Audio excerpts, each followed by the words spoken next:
नमस्कार. आजच्या या सखोल विश्लेषणात आपलं खूप खूप स्वागत आहे.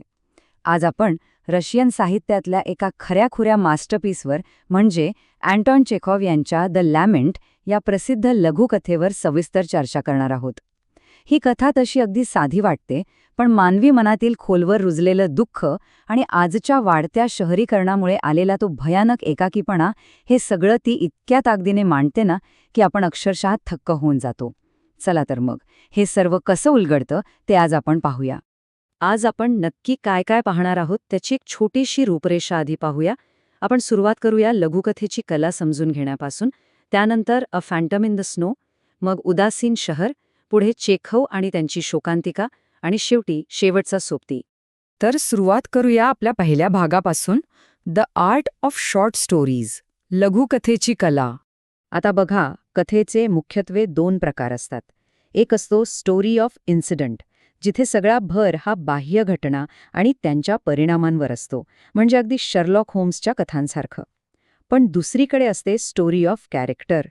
ही पूर्णपणे वेगळ्याच धाटणीची गोष्ट असते आणि चेखव यांची द लॅमेंट याच प्रकारात मोडते. त्यामुळे इथे आपला बघण्याचा दृष्टिकोन थोडा बदलावा लागेल. कारण या कथेत कुठलाही थरारक पाठलाग नाही किंवा खूप मोठ्या घडामोडी घडत नाहीत. त्याऐवजी इथे कथेचा संपूर्ण फोकस हा पात्राची मानसिक अवस्था, त्याचे हेतू आणि त्याच्या आत साचलेलं प्रचंड दुःख यावर आहे. इथे बाहेर काय घडतंय यापेक्षा पात्राच्या आत काय चाललंय हे शोधणं जास्त महत्वाचं ठरतं. चला आता वळूया दुसऱ्या भागाकडे, अ फॅन्टम इन द स्नो. या कथेत सुरुवातीलाच एक अतिशय थंड आणि एकाकी वातावरण कसं तयार होतं ते पाहूया. थोडा वेळ डोळ्यांसमोर एक चित्र उभं करा. रशियातलं पीटर्सबर्ग शहर आहे आणि संध्याकाळची वेळ आहे. सगळीकडे दाट ओला बर्फ पडतोय आणि या बर्फाच्या पांढऱ्या शुभ चादरीखाली आयोना पोटापोहव हा घोडागाडी चालवणारा आणि त्याचा घोडा दोघंही पूर्णपणे झाकले गेलेत. ते इतके स्तब्ध उभे आहेत की आयोना एखादा आभासासारखा किंवा भूतासारखा भासतोय. त्याचा तो छोटा घोडासुद्धा अगदी एखाद्या खेळण्यातल्या घोड्यासारखा निश्चल आहे. शहराचा तो सतत चालणारा गोंगाट, दिव्यांचा तो मोठा प्रकाश आणि त्यामध्ये या दोन जीवांचं असं बर्फात गोठून जाणं, हे एक अत्यंत विदारक आणि शक्तिशाली दृश्य निर्माण करतं. आणि या भयानक शांततेमागे ना एक असह्य असं भावनिक ओझं दडलेलं आहे. माझ्या मुलाचा, बारींचा या आठवड्यात मृत्यू झाला. आयोनाचं हे एकच वाक्य कथेचा मुख्य संघर्ष आपल्यासमोर उभा करतं. त्याचा तरुण मुलगा तीव्र तापाने नुकताच गेलाय.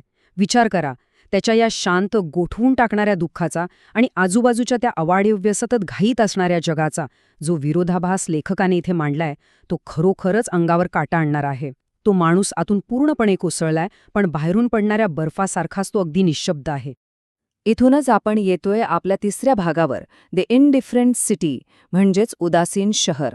आता आपण पाहणार आहोत की आयोना ज्या गजबजलेल्या जगात वावरतोय, तो समाज त्याच्या या शोकाबद्दल किती क्रूरपणे उदासीन आहे. हा घटनाक्रम कसा पुढे जातो ते पहा. आपल्या मुलाच्या मृत्यूचं ते भयंकर ओझं थोडं तरी हलकं व्हावं यासाठी आयोना सतत कुणाचा तरी शोध घेतोय, अशी व्यक्ती जी त्याचं दुःख थोडं ऐकून घेईल. पहिल्यांदा एक खूप घाईत असलेला लष्करी अधिकारी त्याच्या गाडीत बसतो. त्यानंतर काही उद्धट आणि शिवीगाळ करणारे तरुण येतात. मग एक बेपर्वा द्वारपाल त्याला अक्षरशः हुसकावून लावतो आणि शेवटी विश्रांतीगृहात एक झोपलेला गाडीवान त्याला भेटतो. तो प्रत्येकाला आपल्या मुलाबद्दल सांगण्याचा आटोकाट प्रयत्न करतो, पण प्रत्येक वेळी त्याचे प्रयत्न निष्फळ ठरतात. त्याच्या वाट्याला काय येतं तर फक्त लोकांची घाई, त्यांची चिडचिड आणि एक पूर्णपणे असंवेदनशील वागणूक. खरंच, माणसांच्या एवढ्या प्रचंड गर्दीत राहूनही एखादी व्यक्ती किती एकाकी असू शकते. कथेत यावर एक अत्यंत प्रभावी वाक्य आहे. जर त्याचं हृदय फाटलं आणि दुःख बाहेर वाहू लागलं तर ते कदाचित संपूर्ण पृथ्वीवर पसरेल असं वाटतं, पण तरीही ते कुणालाच दिसणार नाही. विचार करा, इतकं अफाट आणि अमर्याद दुःख एका अगदी सामान्य वाटणाऱ्या शरीरात दडलेलं आहे आणि भर दिवसा उजेडातही ते कुणाला दिसत नाहीये. गर्दीने भरलेलं पण आतून पूर्णपणे भावना शून्य असलेलं जग. ह्याचं यापेक्षा अचूक चित्रण असूच शकत नाही. आता आपण चौथ्या भागाकडे येऊया, चेखॉव्ह अँड लाईफ्स पॅथॉस. आता साहजिकच प्रश्न पडतो की मानवी संवादाचा हा अभाव आणि दुरावलेपणा यावरच एवढा फोकस का? हे समजून घेण्यासाठी खुद्द लेखकाची पार्श्वभूमी जाणून घेणं खूप रंजक ठरेल. प्रसिद्ध रशियन साहित्यिक अँटॉन चेखव यांचा जन्म एका मध्यमवर्गीय कुटुंबात झाला. त्यांनी सुरुवातीला मॉस्को विद्यापीठात चक्क वैद्यकीय शास्त्राचं म्हणजे मेडिकलचं शिक्षण घेतलं होतं. आणि या वैद्यकीय शिक्षणामुळेच त्यांचा मानवी वेदना, आजारपण आणि मृत्यू या सगळ्याशी खूप जवळून संबंध आला. याच अनुभवांचा अत्यंत गडद प्रभाव त्यांच्या लेखनावर आपल्याला स्पष्टपणे दिसून येतो. आणि त्यांची साहित्यिक कारकीर्द ती तर खरोखरच थक्क करणारी आहे. 1880 मध्ये त्यांनी आपली पहिली लघुकथा लिहिली आणि त्यानंतरच्या अवघ्या 7 वर्षांच्या काळात त्यांनी तब्बल 600हून अधिक कथांचं लेखन केलं. हो, 600 पेक्षा जास्त. याशिवाय त्यांनी द सीगल आणि अंकल वाण्या यांसारखी गाजलेली नाटकंही लिहिली. चेखव यांच्या या विपुल आणि सखोल लेखनाने आधुनिक लघुकथा आणि नाटक या दोन्ही प्रकारांना एक वेगळीच दिशा दिली आहे. त्यामुळे इथे सर्वात महत्त्वाचा मुद्दा हा आहे की लाईफ्स पॅथॉस किंवा जीवनातील शोकांतिका ही संकल्पना नेमकी काय आहे.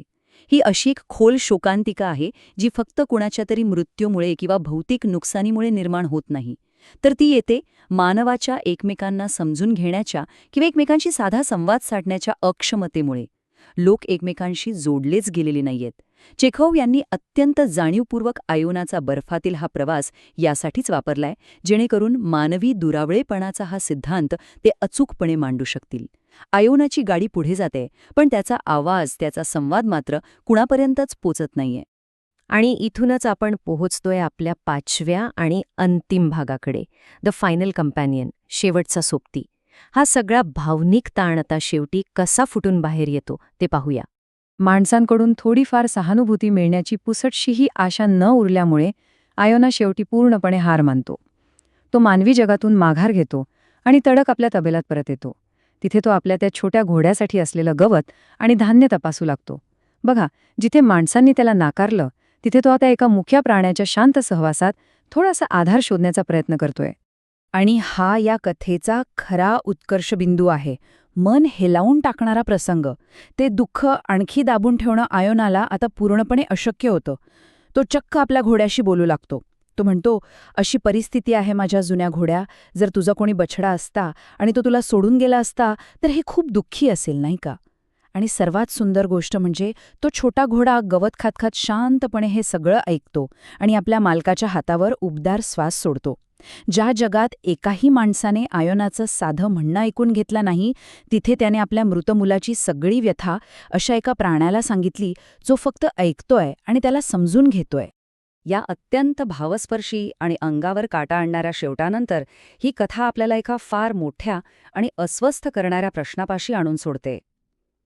आजच्या या आधुनिक समाजातही सहानुभूती आणि एकमेकांना समजून घेण्याची वृत्ती खरंच लोप पावत चालली आहे का? आपण सगळेच जण आपल्या रोजच्या सार्वजनिक चेहऱ्यांमागे असेच आतून एकाकी आणि समाजापासून दुरावलेले आहोत का?